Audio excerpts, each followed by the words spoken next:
Tapi hal yang paling penting bagi astronomi itu sebenarnya lebih kepada untuk mengenal diri kita sendiri gitu. Baik sebagai individu maupun mengenal asal usul kemanusiaan kita.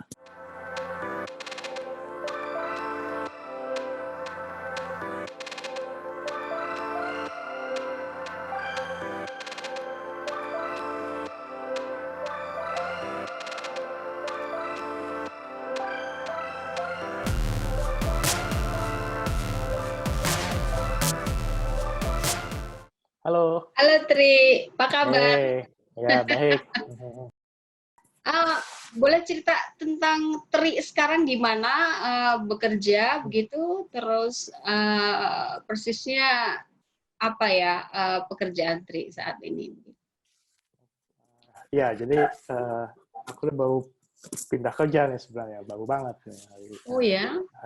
hari Senin kemarin aku baru pindah kerja dari 4 tahun terakhir aku tuh kerja di Carnegie Institution of Washington, gitu. Itu juga dikenal Carnegie Institution for Science. Mereka mereka sekarang baru aja ganti nama menjadi Earth and Planets Laboratory. Jadi, itu ada satu divisi di Carnegie, dulu namanya Department of Terrestrial Magnetism. Jadi mereka meneliti sebenarnya mengenai geologi atau geofisika, jadi mengenai ilmu mempelajari bumi.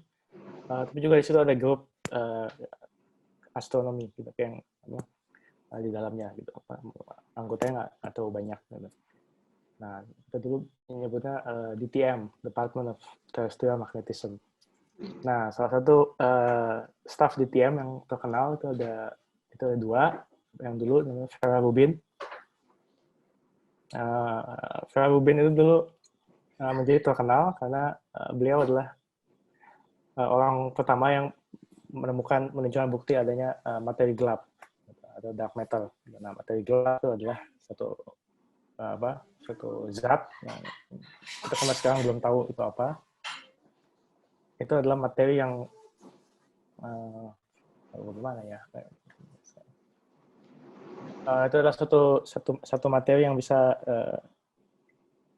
yang tidak berinteraksi dengan cahaya, jadi kita tidak bisa melihatnya dengan menggunakan cahaya, tapi kita bisa merasakan efeknya melalui gravitasi. Gitu. Tapi ini hanya bekerja dalam skala yang besar, jadi kita hanya bisa melihat efeknya pada bintang-bintang yang jauh dari galaksi. Kira-kira gitu. Itu Vera Rubin. Dia udah lama pensiun. Nah, yang kedua itu adalah Paul Butler. Paul Butler nih dia salah satu pionir dari pengembangan teknik supaya kita bisa menemukan planet di bintang lain. Oke, ya udah itu cerita mengenai DTM. Nah, DTM itu baru belakangan ini itu ganti nama menjadi EPL, Earth and Planets Laboratory. Nah, itu juga baru setengah tahun yang lalu lah. Nah, aku datang ke EPL ini yang waktu itu masih jadi DM itu kira-kira 4 tahun lalu. Ya hampir persis 4 tahun lalu lah pertama kali ke Amerika. Kerjaanku tuh untuk nyari planet sebenarnya. Gitu. Jadi ini ada data pengamatan yang sudah diambil oleh kolega di sini. Itu kira-kira 10 tahun terakhir gitulah. Jadi ada itu mengikuti kurang lebih 100 bintang. Nah, itu fotonya diambil secara berkala gitu selama 10 tahun terakhir gitu. Jadi itu ada data yang jumlahnya besar sekali gitu. Dan itu harus dianalisis gitu. Jadi foto bintang ini itu harus kita analisis gerakannya gitu. Apakah dari gerakan bintang ini itu ada tanda-tanda pergerakan bintang akibat dia ditarik oleh eksoplanet. Eksoplanet itu planet yang mengorbit bintang lain. Gitu. Tentu saja tentu saja ini pekerjaan yang lumayan sulit karena pertama datanya banyak, lalu semua foto ini diambil dari waktu yang berbeda dan juga dari sehingga dan juga tidak persis pada arah yang sama, jadi itu semua harus dibuat berada pada arah harus diubah supaya mereka semua tampak seolah-olah diukur dari posisi yang sama gitu. Dan kita harus bisa membuat keputusan kalau ada sinyal gitu, kalau ada kalau ada sinyal itu disebabkan oleh karena gerakan akibat eksoplanet atau akibat yang lain. Kurang pintar gitu menganalisis datanya atau ini pekerjaan kolektif atau individu ya? Ya mau dibilang kolektif, bisa dikatakan kolektif karena kami kerja bertiga gitu. Mau dikatakan individu juga bisa bilang begitu karena hampir semua aspek dari menganalisis data ini aku yang kerjakan. Gitu. Bahkan datanya pun setelah aku datang itu datanya aku juga yang ambil. Jadi kami tuh masih ambil data. Artinya kami pakai teleskop di Chile. Gitu, kira-kira 3-4 bulan sekali gitu. Kami ngamat gitu dengan teleskop di Chile itu biasanya ya setahun 3 atau 4 kali, lalu terus 1 kali periode pengamatan itu mungkin bisa 3 malam atau bahkan bisa sampai 5 malam. Kenapa di Chile ya, Tri? Apa di sana teleskopnya paling canggih gitu? Enggak juga gitu. Jadi memang sudah sejak sejak tahun 50-an gitu, bahkan sebelumnya gitu. Memang ditemukan bahwa Chile itu menempati posisi unik di planet ini gitu. Dia memiliki kondisi yang sangat baik dalam untuk melakukan pengamatan astronomi. Kenapa begitu? Karena kalau kita lihat di peta, Chile itu dia negara yang kurus gitu, dari utara ke selatan. Dia ada di tepi Samudra Pasifik dan itu dibatasi oleh pegunungan Andes. Nah, kalau kita bangun observatorium di pegunungan Andes, itu pertama itu jauh di atas permukaan bumi. Jadi kira-kira kayak mulai dari 2.000 meter bahkan bisa sampai 4.500 meter di atas permukaan laut. Jadi pada ketinggian itu udara sudah sangat tipis gitu. Jadi kita udah berada jauh di atas lapisan atmosfer bumi yang tebal. Nah, pada kondisi itu atmosfer bumi itu lebih transparan sehingga gangguan atmosfer bisa diminimalkan. Nah, lalu yang kedua, karena mereka posisi berada di tepian samudra, jadi lapisan udara yang datang dari laut itu lebih tenang, lebih stabil. Gitu. Kenapa? Karena mereka tidak menabrak gunung atau benua. Oke. Jadi lebih pada posisi ya? Nah, posisi di Chile itu lebih ideal ya? Lebih ideal untuk pengamatan. Makanya memang kondisi yang ideal itu adalah di tempat yang tinggi di tengah lautan atau di tepi lautan. Makanya Hawaii itu menjadi tempat yang bagus juga. Chile juga. Nah, Chile ini sudah lama menjadi magnet bagi astronom. Orang dari Eropa mereka bekerja sama dengan pemerintah Chile membangun teleskop. Orang dari Amerika dari banyak sekali institusi dari Eropa, dari Amerika yang mau membangun teleskop di situ. Nah, kalau saya sebagai orang awam nih ya, Tri, penelitian Tri itu kelak apa yang akan disumbangkan terhadap peradaban ya, terhadap umat manusia gitu ya, kalau yang sekarang sedang Tri laksanakan. Ya ini agak kalau kita mau bicara yang praktis gitu, seperti bikin baterai kayak Susan gitu. Ya itu agak bagi astronomi itu tidak langsung seperti itu ya. Efek langsungnya itu sukar karena sukar dinilai pada saat ini gitu. Mungkin kita baru akan tahu efeknya mungkin beberapa abad ke depan. Tapi kalau melihat yang paling gampang misalnya untuk mencari planet. Untuk apa mencari planet? Yang paling praktis adalah kalau kita mau pindah ke dunia lain, kita sudah tahu kita mesti pergi kemana. Kita bisa tunjuk bintang-bintang ini, di sini ada planet yang kita bisa huni, di sini tidak. Ya, tapi kapan kita bisa ke sana? Ya, kita nggak tahu. Mungkin baru 500 tahun ke depan. Jadi itu dalam tataran praktis ada lah. Gitu, maksudnya kita bisa tahu. Kita bisa tahu kapan, di mana ada planet yang mungkin layak huni. Apalagi ya, kita memetakan bintang. Kita tahu pergerakan bintang ini, kita tahu di mana mereka akan berada dalam kurun waktu 500 atau 1000 tahun lagi. Jadi kalau kita bisa mengembangkan teknologi perjalanan antar bintang, itu akan sangat penting untuk navigasi.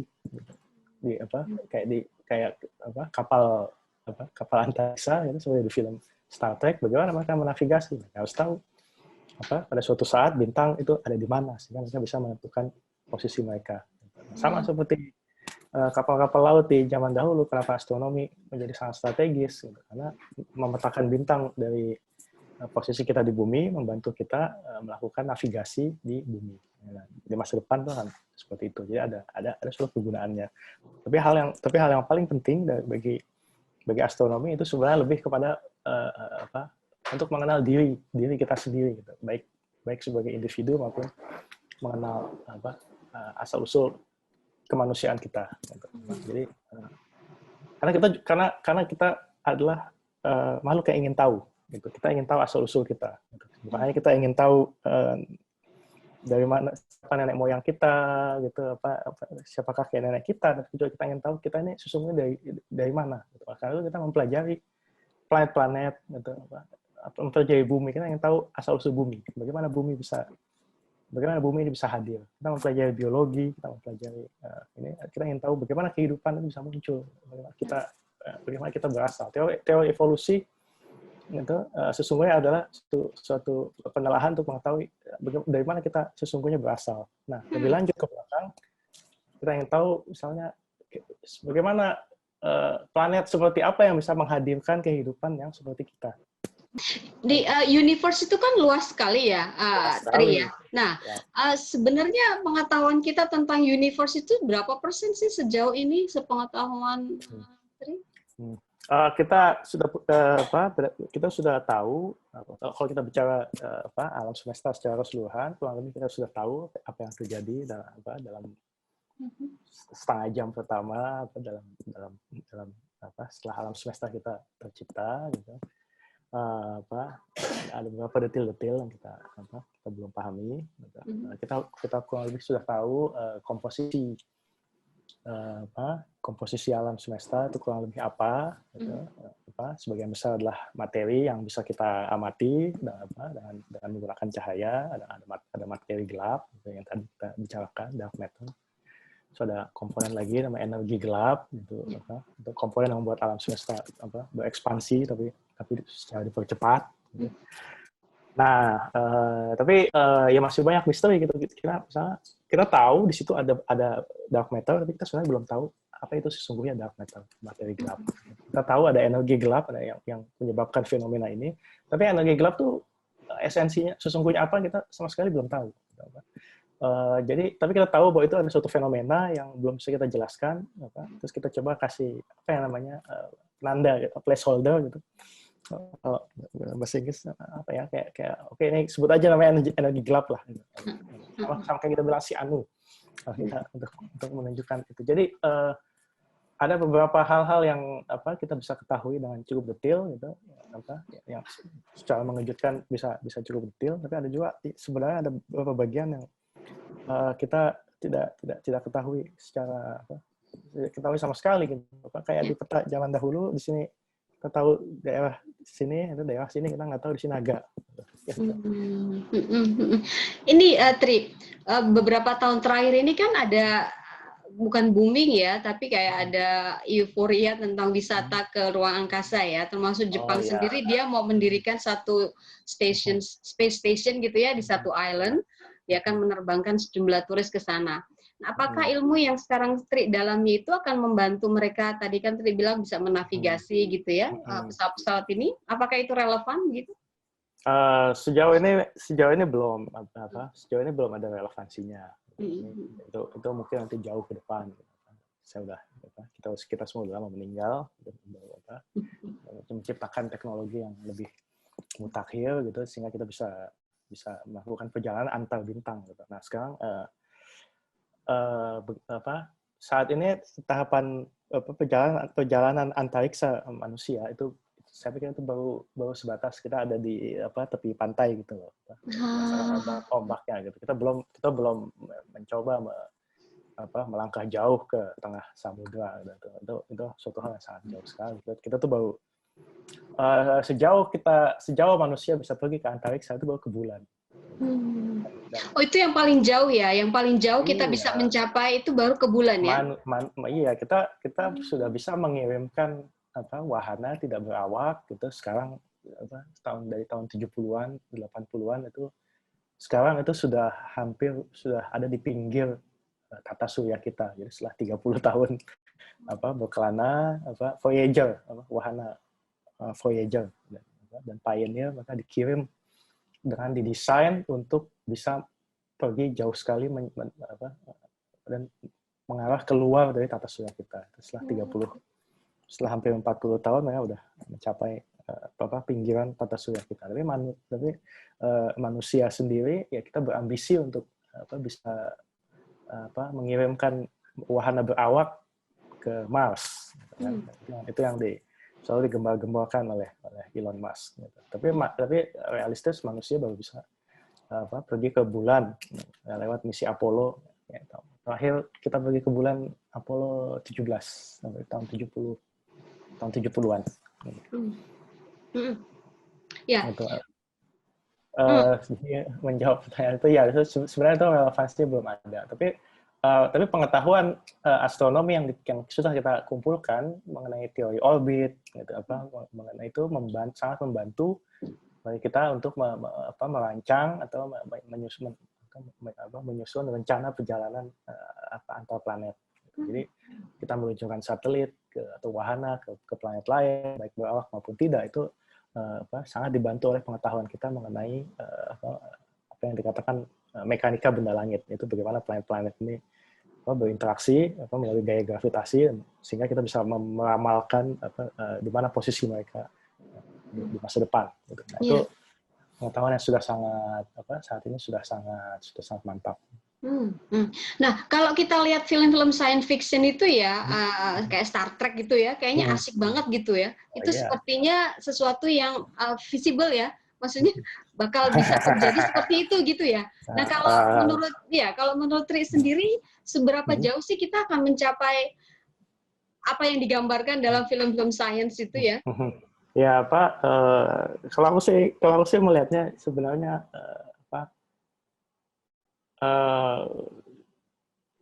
teknologi yang karena ada dua macam science fiction ya, fiksi ilmiah gitu. Ada yang fiksi ilmiah keras gitu, di mana mereka mencoba meramalkan teknologi yang mungkin gitu, yang bisa mungkin dilakukan terjadi oleh manusia, yang bisa mungkin dibikin oleh peradaban manusia. Atau ada juga fiksi ilmiah yang sebenarnya lebih ke semacam alegori gitu ya, sebenarnya suatu komentar terhadap kondisi sosial kita saat ini. Nah, Star Trek itu memainkan kedua ini kalau kita mau bicara Star Trek ya, Star Trek itu kadang-kadang bermain di kedua field itu ya, di kedua bidang itu. Mereka sebenarnya mereka lebih banyak melakukan komentar sosial terhadap kondisi kita saat ini, terutama pada saat Star Trek muncul di tahun 60-an itu sebenarnya adalah komentar terhadap perang dingin, terhadap ancaman perang nuklir. Mereka ingin mengatakan di tahun 60 itu mereka mencoba berkata, ini loh di masa depan 300 tahun kemudian manusia itu sudah bisa berdampingan untuk menjelajahi alam semesta. Jadi ada orang kulit hitam, ada orang Asia, ada orang Rusia, gitu, orang Amerika, tapi bukan hanya itu, tapi juga ada alien, ada Mr. Spock gitu. Nah, tapi lalu kemudian untuk menampilkan teknologi itu kadang-kadang ada yang tidak mungkin gitu, seperti teknologi transporter gitu, itu bagaimana kita bisa memindahkan orang secara sekejap, seperti kita mengirim pesan SMS gitu. Hanya bedanya yang dikirim adalah seluruh jasad kita gitu. Nah, tadi sore saya baru ngobrol sama Ucu bahwa itu sebenarnya teknologi yang saat ini itu menurut pengetahuan fisika saat ini itu tidak mungkin terjadi. Jadi mungkin kita membutuhkan suatu ilmu pengetahuan baru gitu. Nah tapi ada juga teknologi cerita-cerita fiksi ilmiah yang mencoba menggunakan mencoba meramalkan atau memperkirakan teknologi apa yang bisa terjadi, diwujudkan gitu oleh para manusia. Contohnya mengenai lift antariksa. Dulu itu ada Arthur C. Clarke, dia ahli penulis fiksi ilmiah dari Inggris, dia tinggal di Sri Lanka. Dia menulis mengenai cerita fiksi ilmiah mengenai kontroversi pembangunan lift antariksa. Jadi sebenarnya jadi itu teknologi yang sangat mungkin dibuat gitu loh. Walaupun saat ini kita belum punya teknologinya, tapi itu sangat mungkin. Jadi lift antariksa itu sebenarnya jadi di langit itu kita kirim satelit. Nah, satelit ini bergerak dengan periode yang sama dengan rotasi bumi, sehingga dia akan selalu berada di titik yang sama di bawah gitu. Jadi bumi berotasi begini, satelitnya juga ikut dan kecepatan yang sama, jadi selalu di bawah. Nah, itu kita gantung kabel gitu, sehingga itu sampai ke permukaan bumi. Nah, dengan kabel ini kita bisa kirim lift gitu jadi bisa sampai orang naik turun gitu ya. Kayak lift bisa yang naik turun. Iya, cuma itu mencapai antariksa mencapai ketinggian lebih dari 100 km gitu. Wow. Sehingga itu bisa menurunkan harga atau ongkos mengirimkan manusia kayak gitu. Karena saat ini sekarang hambatan paling besar dari perjalanan antariksa adalah biaya untuk mengirimkan orang. Betul. Itu sangat mahal sekali. Nah, ini yang mau coba diturunkan oleh baron antariksa kan, yang oleh pengusaha saat ini gitu. Mereka mencoba untuk membuat teknologi roket gitu, teknologi antariksa bisa dijangkau oleh orang kebanyakan. Itu caranya membuat sehingga nanti kita bisa seperti naik kapal aja. Artinya imajinasi orang untuk membayangkan apa yang terjadi kelak gitu kan luar biasa ya. Saya baru-baru ini nonton film Prometheus gitu misalnya. Dia orang bisa ditidurkan beberapa tahun kemudian dibangkitkan lagi sampai dia mencapai satu planet yang bisa kita hidupi gitu ya. Nah, itu kan sesuatu yang sebenarnya mungkin ya. Kalau menurut pemahaman Tri gimana itu? Itu kan mendobrak macam-macam ideologi agama terutama. Orang jadi para penulis ini mereka kadang-kadang berkonsultasi dengan ahli fisika dan pakar. Mereka ada hambatan gitu. Jadi mereka coba kira-kira solusinya apa gitu. Ada solusi yang masuk akal gitu kan. Ada juga yang agak kurang gitu. Jadi ya namanya juga fiksi ya. Jadi harus ada apa yang dikatakan suspension of disbelief gitu jadi ada bagian yang ya udah kita kalau nggak percaya ya dikesampingkan dulu lah ketidakpercayaan ini sehingga kita bisa menikmati cerita dan melihat apa sesungguhnya ingin disampaikan oleh sang sutradara. Nah, teknologi mengenai hibernasi itu juga salah satu yang orang juga pikirkan bagaimana caranya kita bisa mengirimkan manusia. Jadi itu salah satu yang mungkin menjadi bagian penelitian yang lumayan oleh hibernasi, bagaimana kita bisa menidurkan orang terus dia nggak mati gitu. Atau yang juga lebih yang juga agak lebih revolusioner misalnya kapal generasi gitu atau yang dinamakan generation ship. Jadi kita mengirimkan misi berawak dan kita berharapkan orang-orang ini nanti akan beranak pinak di dalam pesawat selama ratusan hingga ribuan tahun gitu sehingga ketika mereka sampai ke tujuan itu bukan mereka yang sampai tapi ya keturunan mereka. Gitu. Jadi ada banyak gitu dan apa fiksi ilmiah itu sudah menjelajahi apa cara-cara ini gitu. Kayak Prometheus, Alien menggunakan hibernasi. Ya, ada Battlestar Galactica, mereka mencoba menjelajahi kemungkinan dengan kapal generasi.